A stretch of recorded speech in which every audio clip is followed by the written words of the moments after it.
ইলিশ মাছের মাথা দিয়ে বাঁধাকপি আশা করি অনেক বাড়ি বানিয়েছেন, কিন্তু কী মশলা দিলে এর টেস্ট সব থেকে ভালো হয় সেটাই এই ভিডিওতে আজকে আমি করে দেখাবো। নমস্কার বন্ধুরা, কেমন আছেন সবাই? পিউয়ের রান্নাঘরে সকলকে স্বাগত জানাই। আর ভিডিওটি স্কিপ না করে ফুল ভিডিও দেখার অনুরোধ রইল। ইলিশ মাছের মাথা দিয়ে বাঁধাকপি বানানোর জন্য প্রথমে একটা কড়াইতে জল দিয়ে তার মধ্যে দেবো 1 চামচ নুন দেওয়ার পর কেটে রাখা বাঁধাকপি দিয়ে দেবো। তোমরা চাইলে সরু সরু করেও কাটতে পারো, আমি একটু মোটা মোটা করেছি।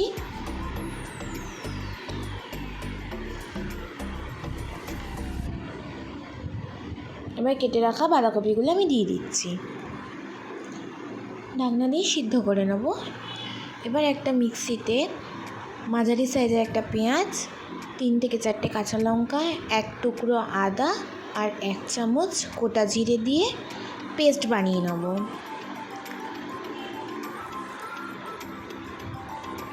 পেস্টটা হতে হতে তার মধ্যে এখানে দেখো বাঁধাকপিটা সিদ্ধ হয়ে এসেছে, আর একটুখানি সিদ্ধ করে নেব। সিদ্ধ করে নিয়ে নামিয়ে নেব। এবার ওই কড়াইতে তেল দেব 3 টেবিল চামচ মতন। দেওয়ার পর তেলটা গরম হয়ে এলেই ইলিশ মাছের মাথাগুলো আমি ভেজে নেব।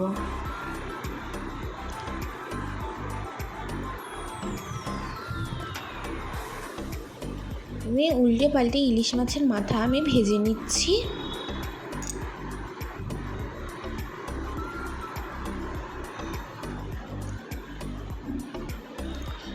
ভাজা হয়ে গেছে, এবার আমি তুলে নেব। এবার ওই তেলের মধ্যে কেটে রাখা আলু দিয়ে দিচ্ছি।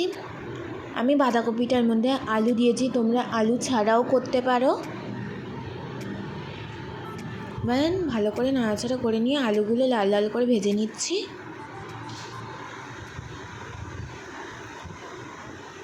তুলে নেওয়ার পর এবার জিরে আর শুকনো লঙ্কা ফোড়ন দিয়ে দিলাম। একটু ভাজা হয়ে এলেই সঙ্গে সঙ্গে ওই মশলার পেস্টটা দিয়ে দেবো। এবার ভালো করে নাড়াচাড়া করে নেব। করে নেওয়ার পর এর মধ্যে সব আমি গুঁড়ো মশলা অ্যাড করছি। প্রথমে দিলাম 1/2 চামচ হলুদ, 1 চামচ লঙ্কার গুঁড়ো, 1 চামচ মতো নুন দিয়ে এবার একটু জল দিয়ে ভালো করে কষিয়ে নেব।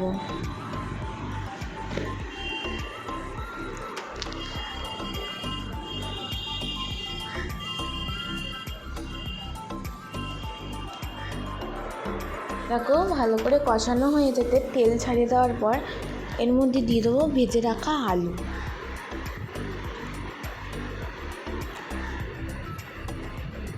এবার ভালো করে নাড়াচাড়া করে নেব। করে নেওয়ার পর সেদ্ধ করে রাখা বাঁধাকপিটা দিয়ে দিচ্ছি।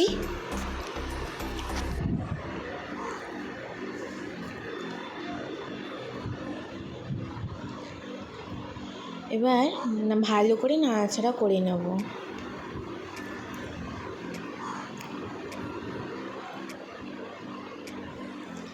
দেখো ভালো করে নাড়াচাড়া করে নেওয়ার পর এবার আমি ঢাকনা দিয়ে দেব কিছুক্ষণের জন্যে। 2 মিনিটের জন্য ঢাকনা দিয়ে দিলাম। 2 মিনিট পর আবার একটুখানি নাড়াচাড়া করে নিয়েছি। নাড়াচাড়া করে নেওয়ার পর এবার আমি মাছের মাথাটা দিয়ে দেবো। মাছের মাথাটা একটু করে ভেঙে নিচ্ছি, বেশি ভাঙবো না, ও নাড়াচাড়া করতে করতেই ভেঙে যাবে। তার জন্য অল্প এরকম করে ভেঙে নাড়াচাড়া করে নিচ্ছি।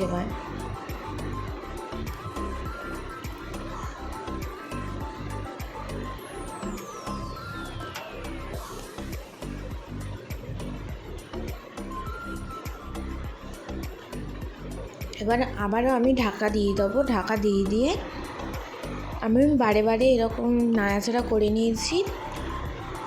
হয়ে আসার কিছুক্ষণ আগে আমি গরম মশলা দিয়ে আর একটুখানি স্লাইড চিনি দিয়ে নামিয়ে নেব।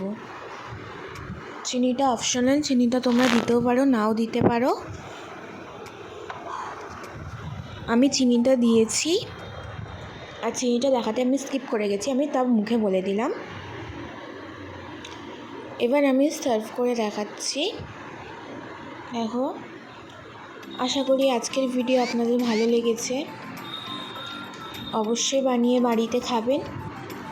আর আজকের ভিডিও যদি আপনাদের কাছে ভালো লেগে থাকে, please like, comment and share, আর অবশ্যই চ্যানেলটি সাবস্ক্রাইব করে দেবেন। আজকের জন্য এইটুকুই। আবার পরের দিন নতুন রেসিপি নিয়ে হাজির হব। এরকম সুস্থ থাকবে, ভালো থাকবে।